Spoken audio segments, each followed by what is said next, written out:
আসসালামু আলাইকুম। আমি আনিসুর রহমান আছি মস্কো, রাশিয়া থেকে। এই যে যুদ্ধটা চলমান বর্তমান সময়ে ইরান, ইউএসএ এবং ইসরায়েলের ভেতরে যে যুদ্ধ চলতেছে, এই যুদ্ধ অলরেডি ৮ দিন চলতেছে। ৮ দিন হয়ে গেছে যুদ্ধ।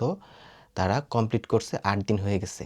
এখন সামনে আর কতদিন তারা যুদ্ধ করবে এবং এই যুদ্ধ করার ফলে আমরা যারা আছি এশিয়ান কান্ট্রিগুলা এবং আমাদের মতো যে ছোট, ছোট কান্ট্রিগুলা আছে এই কান্ট্রিগুলার ইকোনমি কি ধরনের সমস্যা হতে পারে ইকোনমিক্যাল এবং এই যুদ্ধের ফলে আমাদের দেশের বাহিরে যেসব প্রবাসী ভাইরা আছে তারা কি ধরনের সমস্যার সম্মুখীন হতে পারে এবং আমাদের এই বাংলাদেশের মানুষ যারা আছে মূলত যারা বাংলাদেশে যে এই ১৭-১৮ কোটি মানুষ, এই মানুষগুলা কিভাবে এই যুদ্ধের কারণে এক ধরনের ক্রাইসিসের ভেতর দিয়ে যেতে পারে সেই বিষয়টা নিয়ে আজকে আমি আপনাদেরকে ডিপলি বলবো এবং আশা করি আপনারা বুঝতে পারবেন। এখানে অনেকগুলো বিষয় আছে বোঝার মতন। অনেকে বলতে পারে যে যুদ্ধ হচ্ছে ইরানের সাথে ইউএসএর এবং যুদ্ধ হচ্ছে ইরানের সাথে আমেরিকার। এখানে আমাদের চিন্তা করার কি দরকার? এটা তো আর আমাদের দেশের যুদ্ধ না। এখানে একটা জিনিস মনে রাখবেন যে আপনাদেরকে মাথায় রাখতে হবে যেটা হচ্ছে যে যুদ্ধটা হচ্ছে মিডল ইস্টে। যুদ্ধটা হচ্ছে অ্যা তাদের নিজস্ব কিছু এজেন্ডা নিয়ে। এখানে হতে পারে সেটা ইরানের রিজিম চেঞ্জ করা, হতে পারে সেইটা ইরানকে গণতান্ত্রিক দেশে পরিণত করা অথবা হতে পারে এই যুদ্ধের মাধ্যমে এই ইরানের যেই উপর লেভেলের যেসব লিডার ছিল, যেসব সুপ্রিম লিডার ছিল, যারা আ উপরস্থ লোকজন ছিল, যারা মূলত দেশটাকে কন্ট্রোল করত, তাদেরকে সোজা বাংলা ভাষায় তাদেরকে কাটছাঁট করা এবং আ এবং এই মিডল ইস্টে আপনার এই ইরান যেই একটা সুপার পাওয়ার হয়ে দাঁড়াইতেছিল মিডল ইস্টকে কেন্দ্র করে, ইরান যে একটা শক্তিশালী একটা দেশ হয়ে দাঁড়াইতেছিল এবং হয়ে গেছিল অলমোস্ট এইটাকে অ্যা অলমোস্ট শেষ করা অথবা এটাকে আপনার কন্ট্রোল করার জন্য। মানে সোজা বাংলা ভাষায় ইউএসএ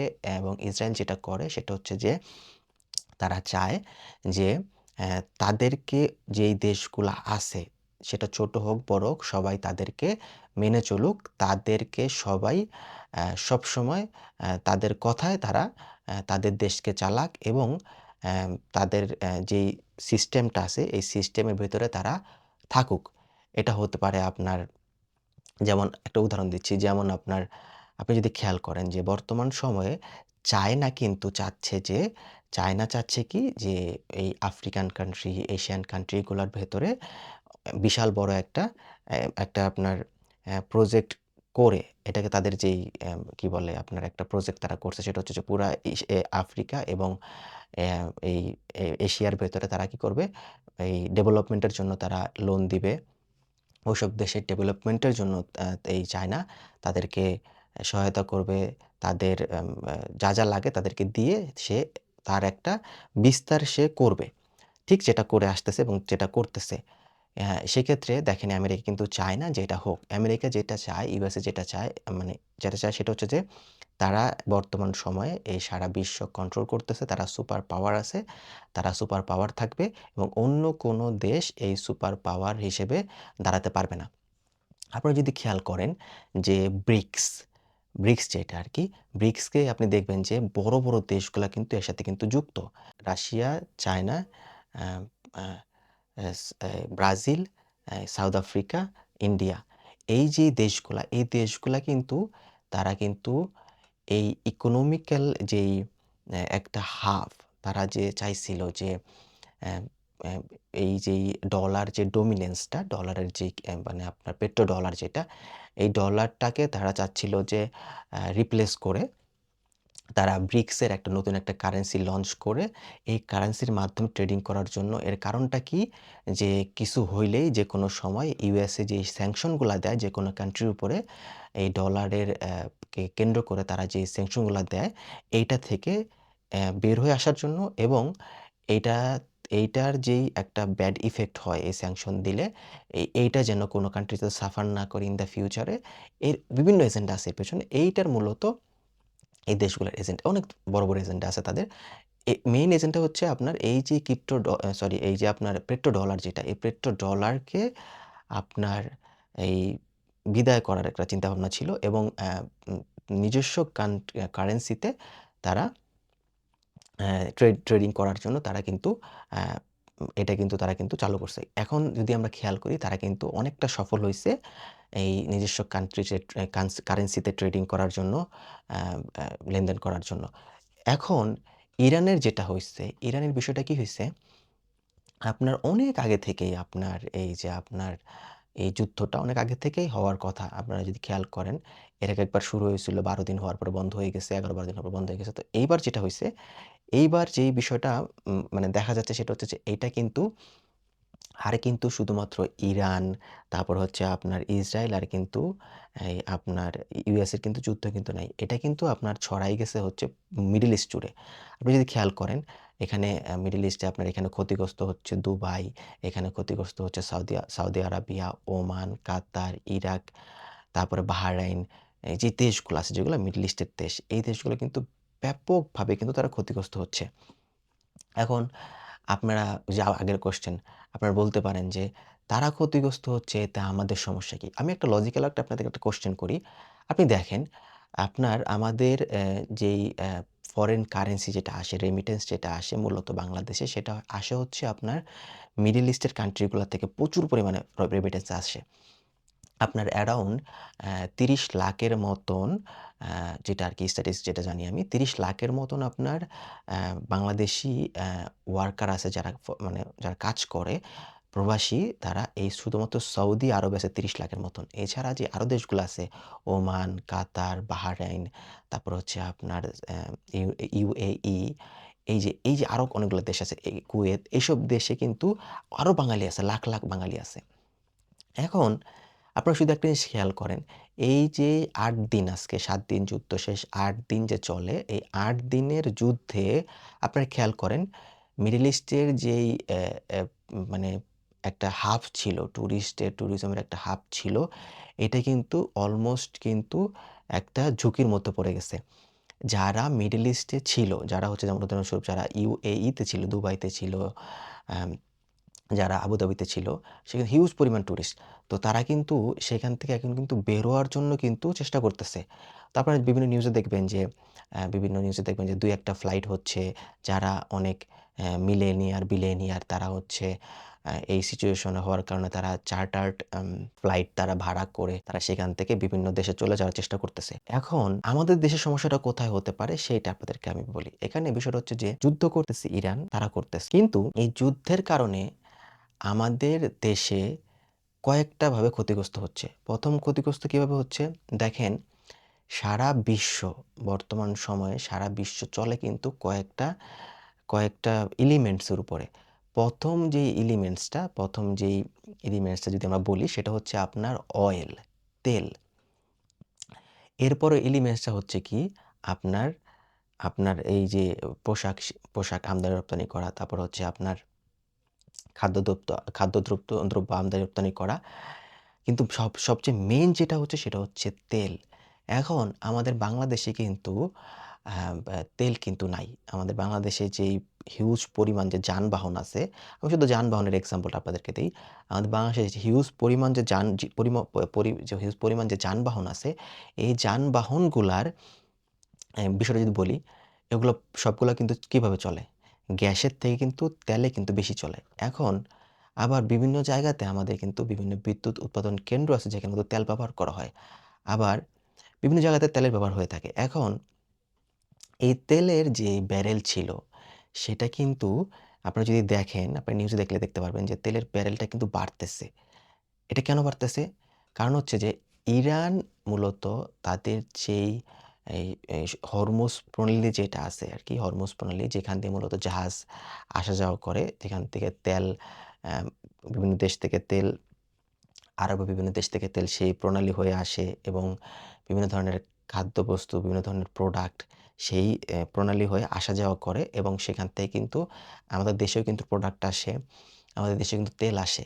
এখন আপনার 20 থেকে 25% যেটা আমরা যতটুকু জানি, এই 20 থেকে 25% তেলের যেই সরবরাহ যেই রাস্তাটা দিয়ে হয়, যে রাস্তাটা দিয়ে তেলটা আসে, যেই সমুদ্র পথ হয়ে আসে, সেই সমুদ্র পথেই হচ্ছে আপনার ২৫ কিলোমিটার ইরানের থেকে যেই ইরানের সাথে যেই মানে সমুদ্রপথ আছে, এই আপনারা যদি ম্যাপে দেখেন, এই ২৫ কিলোমিটার যে সমুদ্রপথ আছে, এই পথটা হচ্ছে ইরান বন্ধ করে দিয়েছে ইরানের আর্মিরা। ইউএসএ যখন অ্যাটাক করছে, অ্যাটাক করার পরে ইরানের যে সর্বোচ্চ নেতা, উনি যখন মারা গেছে আয়াতুল্লাহ খামেনি, উনি মারা যাওয়ার পরে এরা এই ডিসিশন নিছে, নেওয়ার পরে কি করছে তারা, এখানে এই যে পুরা যেই চ্যানেলটা, এই চ্যানেলটা তারা বন্ধ করে দিছে। এখন এই চ্যানেলটা বন্ধ হইছে, এতে করে শুধুমাত্র তার বাংলাদেশ ক্ষতিগ্রস্ত হচ্ছে না, যারা এই চ্যানেলটা ব্যবহার করে বিভিন্ন ধরনের প্রোডাক্ট আনতো, পাঠাইতো, তেল আনতো, তারা কিন্তু ব্যাপকভাবে ক্ষতিগ্রস্ত এখানে হচ্ছে। এখন লজিক্যালি আপনি চিন্তা করেন, আমাদের বাংলাদেশের মতো দেশে তেল যেটা, তেল রিজার্ভ করে রাখার মতন কতগুলা মানে প্লেস আছে যেখানে তেল হচ্ছে রিজার্ভ করে রাখে। এখন আপনি বলতে পারেন যে আমাদের বাংলাদেশে তো তেল যা কিনে সেটা অল্প কিছু তেল রিজার্ভ করে, সেটা আপনার ১৫ দিনের থেকে ২০ দিন সময়ের মতন রিজার্ভ করে রাখে। তার মানে আমাদের বাংলাদেশে আমরা যদি ধরি যে আমাদের বাংলাদেশে ২০ দিন তেল রিজার্ভ করার মতো আমাদের বাংলাদেশে রিজার্ভের যে সিস্টেম মানে ক্ষমতা আছে, রিজার্ভ করার ক্ষমতা আছে, যেভাবে তারা তেলটা রিজার্ভ করে, সেই ২০ থেকে ২০ দিনে যদি রিজার্ভ থাকে তাহলে আজকে যুদ্ধ আপনার ৮ দিনে গড়াইছে। যুদ্ধ আপনার ৮ দিনে গড়াইছে। এইটা আপনার আরো যদি ১০ দিন যদি চলে বা আরো যদি ১৫ দিন যদি চলে তাহলে দেখা যাবে কিন্তু আমাদের দেশের তেলের রিজার্ভ কিন্তু শেষ হয়ে যাবে। এখন এই সময়ে আমাদের বাংলাদেশীদের আপনারা যদি খেয়াল করেন, বিভিন্ন যদি নিউজও যদি দেখেন, দেখবেন যে আমরা দেখতে পারতেছি যে এই তেল নেওয়ার জন্য যারা হচ্ছে কার চালায়, যারা হচ্ছে বাইক চালায় এবং যাদের মানে ছোট, ছোট যে যানবাহনগুলো আছে, এগুলা তেল নেওয়ার জন্য অ্যা এই লাইন দিয়ে বিভিন্ন তেলের পাম্পের বাহিরে দাঁড়ায় আছে এবং তেল কেনা নিয়ে মানুষের সাথে মানুষের ঝগড়া হচ্ছে। এখন এইটা আজকে এই ৮ দিনের ৭-৮ দিনের সিচুয়েশনে এই অবস্থা। এখন এইটার সাথে যদি আপনাদেরকে আমি আরেকটু দেখাই, যেমন আমাদের বাংলাদেশী মানুষের প্রতি মাসে তার ফ্যামিলির চালানোর জন্য কিন্তু একটা বাজেট থাকে। তো ফ্যামিলি চালানোর জন্য যখন একটা বাজেট থাকে, এই বাজেটটা যখন বেড়ে যায়, তখন কিন্তু ফ্যামিলি চালাতে গিয়ে একটা পরিবারের যে একটা কর্তা, সে কিন্তু হিমশিম খায়। তো সে যখন হিমশিম খায়, তখন তার পক্ষে কিন্তু ফ্যামিলিটা চালাতে গিয়ে তাকে কিন্তু সাফার করতে হয়। কারো কাছে গিয়ে তাকে টাকা-পয়সা হাওলাত নিতে হয় বা কোনোখান থেকে টাকা-পয়সা ম্যানেজ করতে হয়, করে অথবা তার জমানো ডিপিএস কে ভেঙে তাকে কিন্তু তখন সংসারটা চালাইতে হয়। তো এখন আমি আপনাদেরকে বলি এইটার ইফেক্টটা কিভাবে হবে? আমাদের বাংলাদেশের প্রত্যেকটা যে প্রোডাক্টগুলো আমদানি করা হয়, প্রত্যেকটা আমদানি করা প্রোডাক্টের আমাদের বাংলাদেশে দাম বাড়বে এবং বাংলাদেশের ভেতরে যেসব প্রোডাক্ট উৎপাদন হয়, সেসব প্রোডাক্টেরও দাম বাড়বে। কিভাবে বাড়বে? শুধু লজিক্যালি একটা এক্সাম্পল দেই। ধরেন আমাদের ঢাকা শহরে আলু, চাল, বিভিন্ন ধরনের শাকসবজি এগুলা কিন্তু ঢাকার বাহির থেকে কিন্তু আসে। উদাহরণস্বরূপ ধরেন যশোর থেকে আপনার আলু আসবে, চাল আসবে, এইসব শাকসবজি আসবে। এখন আমাদের দেশে ধরেন আপনার তেল শেষ হয়ে গেল। রিজার্ভ করা তেল শেষ হয়ে গেল। এখন রিজার্ভ করা তেলটা যখন শেষ হয়ে যাবে, তখন কি হবে? এই এই এই যে ট্রাকে করে অথবা যেই যানবাহনে করে এই প্রোডাক্টগুলা আনা হইতো, আপনার চাল, ডাল, আলু যা কিছু সব শাকসবজি এগুলা কিন্তু তখন কিন্তু আসতে পারবে না। তখন কিভাবে আসতে হবে? তখন তাকে ট্র্যাডিশনাল ওয়েতে আনতে হবে। হয়তো ভ্যানে করে আসবে, হয়তো আপনার অন্যান্য ওয়েতে আসবে। তখন এইটার যেই যানবাহন যেই খরচটা, এটা কিন্তু দ্বিগুণ, তিনগুণ হয়ে যাবে। এখন আপনার দ্বিগুণ, তিনগুণ যখন হবে, তখন obviously আপনার এই প্রোডাক্টের দাম বেড়ে যাবে। তখন আপনি আলু, যেই আলু এক্সাম্পল যে আলু উদাহরণস্বরূপ যেই আলু আপনি ৳৩০ বা ৳৪০ কেজি আপনি যেই আলু কিনে খাইতেছেন বা খাচ্ছেন বা খাবেন, যদি দাম এরকম হয়, যদি ৳৩০-৳৪০ কেজি আলু হয়, সেটা হয়ে দাঁড়াবে ৳১০০। অথবা যে আলু আপনি ৳১০০ করে কিনে খাচ্ছেন, সেটা হয়ে যাবে ৳১৫০। এরপর আসি হচ্ছে যে শাকসবজি। শাকসবজি আপনার ফলাইতে গেলে অফ কোর্স আপনার এই শাকসবজি উৎপাদন করতে গেলে যেই ক্ষেতে শাকসবজি উৎপাদন করবে সেখানে কিন্তু পানির প্রয়োজন হবে। এখন ওই পানিটা যখন প্রয়োজন হবে, ওই পানিটা কিন্তু একটা সিস্টেমের মাধ্যমে পানিটা কিন্তু ক্ষেতে কিন্তু দিতে হবে। সেটা হতে পারে আপনার আপনার এস মেশিন দিয়ে মাটির নিচ থেকে পানি তুলে সেটা খেতে দিল অথবা কোনো পুকুর থেকে পাম্পিং করে পানি এনে দিল অথবা কোনো একটা ওয়েতে পানি দিল। তখন ওইটার যে খরচটা হবে, এখন যেই খরচটা আছে সেটার ২ গুণ ৩ গুণ খরচ হবে। আর আমাদের বাংলাদেশের ক্ষেত্রে আপনারা খেয়াল করেন দেখবেন যে যখন আমাদের বাংলাদেশে কোনো প্রোডাক্টস এর যখন চাহিদা বেশি থাকে, তখন এটা কৃত্রিমভাবে এটাকে কিছু অসাধু মহল এটাকে কিন্তু আরো জটিলভাবে ক্রাইসিস সৃষ্টি করে। যেমন এই রমজানের শুরুতে আপনারা দেখছেন যে লেবু, শসা এসবের দাম কিন্তু বেড়ে গেছে। লেবু, শসা, বেগুন এগুলোর দাম বেড়ে গেছে। এগুলো অ্যাকচুয়ালি কিন্তু এত দাম না। এটাকে কৃত্রিমভাবে সংকট করে অথবা একটা সিন্ডিকেট মহল এটাকে একটা সংকট দেখায়া এটা কিন্তু দাম বাড়ায়। এখন, এখন আমি আপনাদেরকে বলি, আমাদের দেশের যদি শুধুমাত্র একটা এক্সাম্পল দিচ্ছি, আমাদের দেশের যদি তেলের রিজার্ভ যদি শেষ হয়ে যায়, যুদ্ধ যদি আরো যদি ১ মাস চলে বা ২ মাস চলে বা ৩ মাস চলে এই যুদ্ধ, তাহলে আমাদের দেশ কিন্তু সাফার করবে। এবার আসি অ্যা মিডল ইস্টের কি অবস্থা হবে? মিডল ইস্টে যদি আমি আপনাদেরকে বুঝাই, মিডল ইস্টে আপনারা যদি খেয়াল করেন, ইরান থেকে মিডল ইস্টে যতগুলা ইউএস এর যতগুলা ঘাঁটি ছিল, এই ঘাঁটিগুলা কিন্তু কি করা হইছে? ইরান থেকে মিসাইল মেরে, ড্রোন অ্যাটাক করে এই ঘাঁটিগুলাকে কিন্তু তারা কিন্তু অনেকভাবে ক্ষতিগ্রস্ত করছে।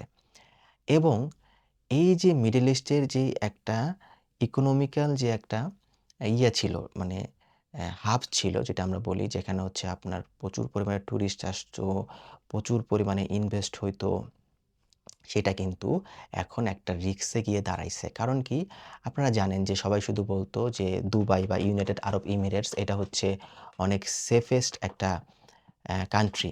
তো সেখানে মানুষ কিন্তু প্রচুর পরিমাণে প্রপার্টি কিনছে, প্রচুর পরিমাণে ইনভেস্ট করছে এবং সেইখানে আপনার দেখবেন যে বিশ্বের সবথেকে বড়, বড় বিলিনিয়ারদের সেখানে বাড়িঘর আছে এবং দেখবেন যে সবচেয়ে দামি, দামি যে এয়ারলাইন্সগুলা সেগুলো হচ্ছে সেই দেশ থেকে অপারেটস হতো এবং প্রচুর পরিমাণে টুরিস্ট সেখানে আসতো। এই যে সিচুয়েশনটা আপনি লজিক্যালি চিন্তা করেন, এই যে আপনার বাংলাদেশ থেকে যারা সাউদিতে যারা হজ করার জন্য যাইতো, ওমরা হজ করার জন্য এবং আরো যেই বিভিন্ন দেশ থেকে যারা হজ করার জন্য যেত তারা কিন্তু আপনার এই দুবাইকে কিন্তু ট্রানজিট হিসেবে কিন্তু ব্যবহার করে ঢুকতো এই দেশগুলাতে। এখন যেটা হইছে যে এই যে সিচুয়েশন, এই সিচুয়েশন হওয়ার কারণে কিন্তু এখন এই মিডল ইস্টে কিন্তু ইনকামিং যেই মানুষগুলা সেটা কিন্তু সেখানে কিন্তু হচ্ছে না। এতে করে সেইখানকার যে ইকোনমি, আপনারা মিডল ইস্টে যদি ইকোনমি দেখেন তাদের ইকোনমি হচ্ছে ২-৩ টা আ প্রজেক্টের উপর তাদের ইকোনমি হচ্ছে নির্ভর করে। ১ম প্রজেক্ট হচ্ছে তাদের তেল, ২য় প্রজেক্ট হচ্ছে তাদের হচ্ছে আপনার ট্যুরিজম, আর ৩য় প্রজেক্ট হচ্ছে তাদের হচ্ছে আবাসন। মানে মানুষকে উন্নত জীবন দেওয়া। এই ৩ টা প্রজেক্ট এবং এছাড়াও আরো তাদের অনেক প্রজেক্ট আছে। তো এই প্রজেক্টগুলা কিন্তু এখন যদি এই যুদ্ধ যদি চলতে থাকে, তাহলে এই প্রজেক্টগুলা কিন্তু ফেল করবে। এই প্রজেক্টগুলো যদি ফেল করে, অফকোর্স যখন যুদ্ধ চলতে থাকবে, যখন মিডল ইস্ট যখন আপনার সেফ হবে না, অফকোর্স কেউ সেখানে ইনভেস্ট করবে না, সে সেখানে ঘুরতে যাবেও না। এটা লজিক্যাল একটা বিষয়। যদি উদাহরণস্বরূপ আমাদের বাংলাদেশে যদি যুদ্ধ লাগে, অফকোর্স সেখানে কেউ ইনভেস্ট করবেও না, সে সেখানে কেউ ঘুরতে আসবে না, লজিক্যালি। তো এখন এই অবস্থাতে আমাদের করণীয় কি? এখন আপনাকে মাথায় রাখতে হবে ২ টা জিনিস। একটা জিনিস হচ্ছে যুদ্ধ যেকোনো সময়, যেকোনো মুহূর্তে এটা আরো বড় হইতে পারে। যেমন মিডল ইস্ট কিন্তু এই যুদ্ধতে কিন্তু জড়ানোর কথা ছিল না এবং তারা কিন্তু এটাতে কিন্তু ভিতরে কিন্তু তারা পড়ে গেছে। আপনারা যদি নিউজগুলা দেখেন দেখবেন যে আপনার প্রচুর পরিমাণে ক্ষয়ক্ষতি হইছে মিডল ইস্টের বিভিন্ন দেশে।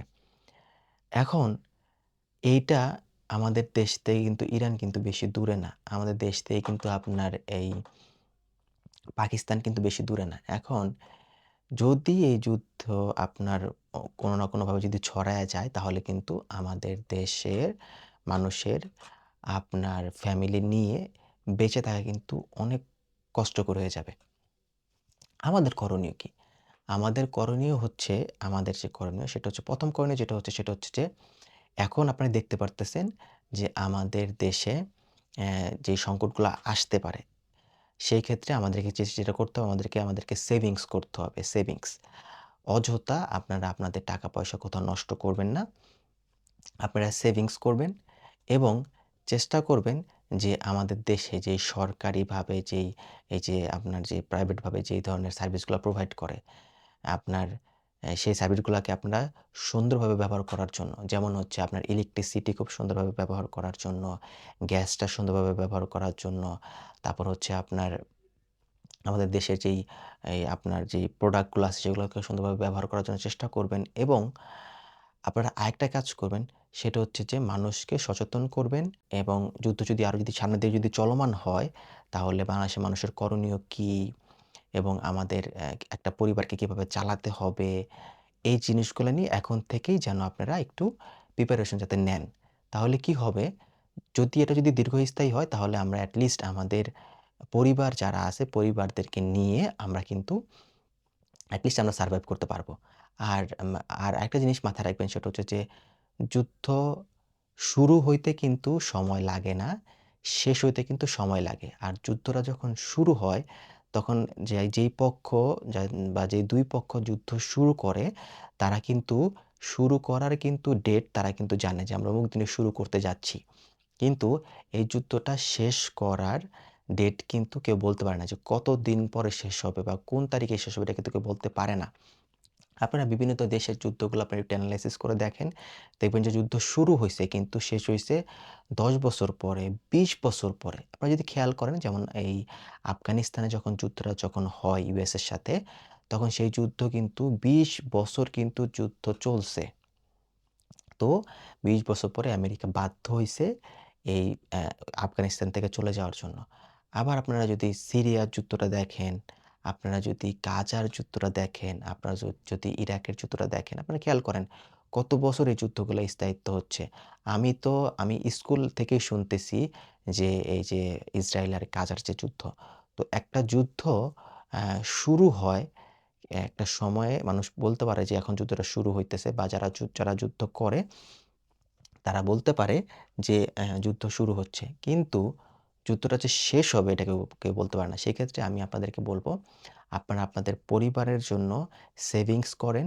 আপনারা যদি এরকম কোনো খারাপ কিছু হয় তাহলে কিভাবে আপনারা আপনাদের পরিবারকে চালিয়ে নিবেন সেটার জন্য এখন থেকে প্রিপারেশন নেন এবং আপনারা মানুষকে সচেতন করেন মানুষ যাতে বাংলাদেশের যে রাষ্ট্রীয় সম্পদ আছে এগুলাকে যাতে হিসাব করে যাতে ব্যবহার করে এবং যারা হচ্ছে এই বাংলাদেশের যারা মূলত এই ইকোনমিক যেই বিষয়গুলা নিয়ে যারা হ্যান্ডেল করে ব্যবসা-বাণিজ্য যত ধরনের যা আছে তারা যাতে একটু বুঝে যে আপনার দেশ আগে, আপনার দেশের মানুষ আগে। আর দেশের মানুষ যদি বেঁচে থাকে, দেশের মানুষ যদি ভালো থাকে তাহলে আপনারা আপনাদের ইকোনমিক্যাল যেই ধরনের আপনাদের যে ডেভেলপমেন্ট হয় সেটা হবে। আর বাংলাদেশের মানুষ যদি ভালো না থাকে তাহলে আপনার ইকোনমিক্যাল ডেভেলপমেন্ট হবে না। সেই ক্ষেত্রে আমার একটা মানে থাকবে যে আপনারা বিষয়গুলো একটু মাথায় রাখবেন। আর আমি আপনাদেরকে এই যুদ্ধের যে ক্ষয়ক্ষতি হয় এবং এই যুদ্ধের যে সম্ভাব্য যেই মানে ক্ষয়ক্ষতিগুলা হতে যাচ্ছে এবং আরো কি হতে পারে এই বিষয়ে আপনাদেরকে আমি আপডেট দিতে থাকবো। আমার যে YouTube চ্যানেলটি আপনারা সবাই সাবস্ক্রাইব করবেন এবং অবশ্যই লাইক করবেন এবং আপনার যদি কোনো মতামত থাকে কমেন্ট করে জানাবেন। আল্লাহ হাফেজ।